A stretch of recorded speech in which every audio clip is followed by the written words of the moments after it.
របៀបលុប account Facebook បើសិនជាបងប្អូនធុញជាមួយនឹង Facebook ឬក៏ចង់ឈប់លេងជាមួយនឹង Facebook ហើយបងប្អូនអត់ចង់ឲ្យគេស្វែងរកបងប្អូនឃើញនៅលើ Facebook បន្តទៀតបងប្អូនអាចលុប account Facebook របស់បងប្អូនចេញពីក្រុមហ៊ុន Facebook ជារៀងរហូតបានដោយបងប្អូនគ្រាន់តែធ្វើតាមវិធីរបស់ខ្ញុំនៅក្នុងវីដេអូនេះបាទហើយខ្ញុំបញ្ជាក់ដល់បងប្អូនដែរបើសិនជាបងប្អូនចង់លុបនោះគ្រប់ទាំងទិន្នន័យនៅ account Facebook របស់បងប្អូនប្រកាសជាបាត់ទៅជាមួយគ្នាមិនថារូបថតវីដេអូនិង status រាល់គ្រប់ពេលដែលបងប្អូនផុសទាំងអស់នោះគឺវានឹងបាត់ទៅជាមួយគ្នាតាមម្ដងជាពិសេសគឺ Facebook page ដែលបងប្អូនបានបង្កើតជាមួយនឹង account Facebook នេះផងដែរបងប្អូនបាទអញ្ចឹងបើសិនជាបងប្អូនចង់លុបនោះគឺបងប្អូនត្រូវប្រកាសថា account Facebook របស់បងប្អូនមិនមាននៅ Facebook page ឬក៏ទិន្នន័យរូបថតវីដេអូណាដែលបងប្អូនចង់បានទៀតនោះទេបើសិនជាបងប្អូននៅតែមានបងប្អូន download វាទុកមកហើយឬក៏ទាញវាទុកនៅក្នុងទូរស័ព្ទដៃមកមុននឹងបងប្អូនលុបហើយបើសិនជាបងប្អូនលុបហើយគ្រប់ទាំងអស់គឺវានឹងបាត់បង់ហើយចំពោះការដែលលុបនេះដែរគឺខ្ញុំនឹងបង្ហាញដល់បងប្អូននៅក្នុងវីដេអូនេះបាទអញ្ចឹងដើម្បីកុំឲ្យខាតពេលវេលាយូរដើម្បីចង់ដឹងថាការដែលយើងលុប account Facebook ឲ្យវាបាត់ចេញពីក្រុមហ៊ុន Facebook ឲ្យជារៀងរហូតនោះទៅរបៀបណាទៅតាមបានទស្សនាជាមួយនឹងខ្ញុំទាំងអស់គ្នាបាទជាដំបូងបងប្អូនចូលមកកាន់ account Facebook របស់បងប្អូនជាមួយនឹងខ្ញុំមកហើយ account របស់ខ្ញុំយកមកឧទាហរណ៍នោះគឺជា account ដែលខ្ញុំបានបង្កើតនិងជាការបង្ហាញដល់បងប្អូនកាលពីវីដេអូមុននោះគឺជា account ដែលមានឈ្មោះថា Hong Yura អញ្ចឹងបងប្អូនចូលមកកាន់ពាក្យ menu តាមខ្ញុំមកបន្តមកទៀតបងប្អូនយកពាក្យថា Setting and Privacy ហើយបងប្អូនយកពាក្យថា Setting នៅខាងក្រោមនោះបងប្អូនបាទអញ្ចឹងយើងចូលទៅលុបបងប្អូនគ្នាបងប្អូនចូលមកដល់កន្លែងនេះបងប្អូនយកពាក្យថា Shimo in Account Center បន្តបងប្អូន scroll ឡើងទៅលើបន្តិចដើម្បីទៅយកពាក្យ account ហើយបងប្អូនធ្វើតាមខ្ញុំម្ដងមួយមកបើសិនជាមើលអត់ទាន់បាទចូលមកដល់កន្លែងនេះគឺជាកន្លែង account ដែលយើងត្រូវបង្ហាញហើយបន្តបងប្អូនយកពាក្យថា account ownership and control អញ្ចឹងបងប្អូនគ្រាន់តែចុច click ពីលើនោះមកយើងទៅធ្វើការលុប account ទាំងអស់គ្នាអញ្ចឹងបងប្អូនដើម្បីលុប account មកបងប្អូនចូលទៅកន្លែង deactivation or deletion ណាគឺបងប្អូន click ពីលើនោះមកបាទហើយចូលមកដល់កន្លែងនេះបងប្អូន click ទៅលើ account Facebook របស់បងប្អូនដែលចង់លុបហ្នឹងបាទបន្តមកទៀតបងប្អូនចូលមកដល់កន្លែងនេះនៅខាងលើ deactivation account ហ្នឹងគឺជាកន្លែងដែលយើងត្រូវលុបពីមួយរយៈបានន័យថាយើងលុបហើយយើងអាចទាញយកវិញបានហើយនៅខាងក្រោម delete account នេះគឺជាកន្លែងដែលយើងត្រូវទៅលុប account ជារៀងរហូតអញ្ចឹងបងប្អូនគាត់ click ហើយយកពាក្យ continue តាមខ្ញុំមកហើយចូលមកដល់កន្លែងនេះគឺ Facebook បានសួរមកកាន់យើងថាមូលហេតុអ្វីបានជាយើងចង់លុប account Facebook ហ្នឹងហើយក្នុងនេះវាបានដាក់5នៅចម្លើយទី1គឺសម្រាប់ថាយើងចំណាយពេលនៅលើ Facebook ច្រើនអញ្ចឹងណាឬក៏យើងមិនមានសុវត្ថិភាពទៅលើ account Facebook ឬក៏យើង account Facebook របស់យើងត្រូវបានគេ hack អញ្ចឹងណាបងប្អូនបាទអញ្ចឹងខ្ញុំ recommend ឲ្យបងប្អូនយកកន្លែង my account was hack ហ្នឹងគឺជាកន្លែងដែល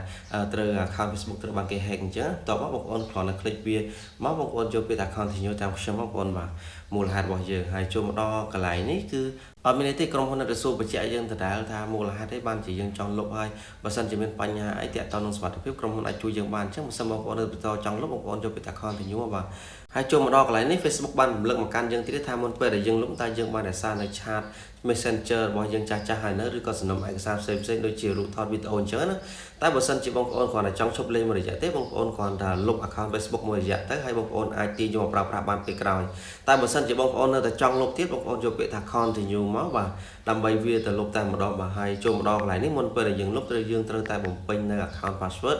ឬក៏លេខសម្ងាត់ហ្នឹងដើម្បីធ្វើការលុបហើយនេះគឺជាជំហានចុងក្រោយហើយបងប្អូនត្រូវតែសម្រេចចិត្តឲ្យច្បាស់ពេលដែលបងប្អូនវាបញ្ចូលលេខសម្ងាត់ account Facebook ហើយគឺ account Facebook បងប្អូននឹងលុបហើយអញ្ចឹងបងប្អូនយកពាក្យថា continue បាទហើយចូលមកដល់កន្លែងនេះក្រុមហ៊ុន Facebook ផ្ដល់ឱកាសយើងមួយទៀតជាចុងក្រោយថាមុនពេលដែលយើងលុបគឺ account Facebook របស់យើងត្រូវបានដាក់បញ្ចូលទៅក្នុង schedule ឬក៏ការពាក្យលុបអញ្ចឹងណាបងប្អូនបាទហើយបើសិនជាមានការ lock ចូលឬក៏ការទាញត្រឡប់យកវិញ account Facebook របស់យើងនឹងទាញមកបានហើយលេងដំណើរការជាប្រក្រតីតែបើសិនជាអត់មានការ lock ចូលឬក៏ការទាញមកវិញទេ account Facebook របស់យើងនឹងត្រូវ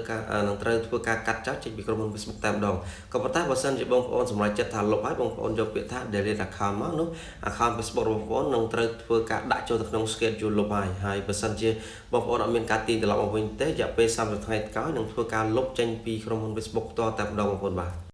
អញ្ចឹងចូលមកដល់កន្លែងនេះ account Facebook របស់បងប្អូនដែលបានលុបនឹងបានដាក់បញ្ចូលទៅក្នុងបញ្ជីកាត់ឈ្មោះចោលហើយកំឡុងពេល30ថ្ងៃ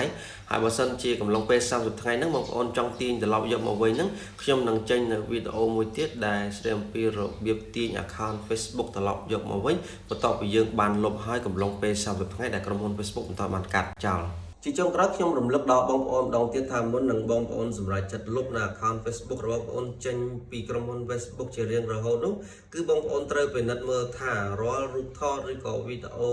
ណាមួយដែលបងប្អូនបានផុសនៅក្នុង account Facebook មួយហ្នឹងហើយបងប្អូនបានទាញយកត្រឡប់មកវិញនៅហើយបើសិនជាបងប្អូនមិនទាន់ទាញទេបងប្អូនអាចទាញយកមកសិនមកមុននឹងបងប្អូនសម្រេចចិត្តលុបថាបើសិនជាបងប្អូនលុបនៅ account Facebook ហ្នឹងទៅហើយមិនមានវិធីណាមួយអាចទាញ account Facebook របស់បងប្អូនត្រឡប់មកវិញនោះទេពីព្រោះកាលណាដែលយើងលុបចេញហើយគឺវាបាត់ជារៀងរហូតចេញពីក្រុមហ៊ុន Facebook បាទហើយបើសិនជាបងប្អូនចង់បាននៅ Facebook ថ្មីគឺមានតែបងប្អូនបង្កើតនៅ account Facebook ថ្មីតាមរយៈវីដេអូរបស់ខ្ញុំបានធ្វើពីកាលពីកន្លងទៅចឹងបងប្អូនបាទអញ្ចឹងវីដេអូនេះក៏ឈានចូលមកដល់ទីបញ្ចប់អរគុណបងប្អូននេះសម្រាប់ការតាមដានទស្សនាកុំភ្លេចចុច like share និង follow ដើម្បីទទួលបាននូវវីដេអូថ្មីៗបន្ថែមទៀតពីខ្ញុំបាទអរគុណជួបគ្នានៅវីដេអូក្រោយ